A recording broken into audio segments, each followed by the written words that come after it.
ఒకప్పుడు ఈ అసెంబ్లీ బూతులకు ఒక నమూనాగా ఉండేది. అసెంబ్లీలో టీడీపీ ఎమ్మెల్యే బోండా ఉమా అసభ్య పదజాలం ఉపయోగించారు. వైసీపీ సభ్యులపై బూతు పురాణం ఉపయోగించారు.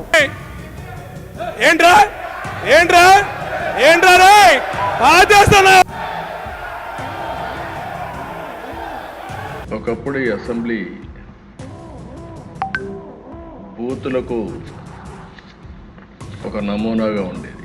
దమ్ము ధైర్యం ఉంటే నువ్వు మగాడివైతే ఒకప్పుడు ఈ అసెంబ్లీ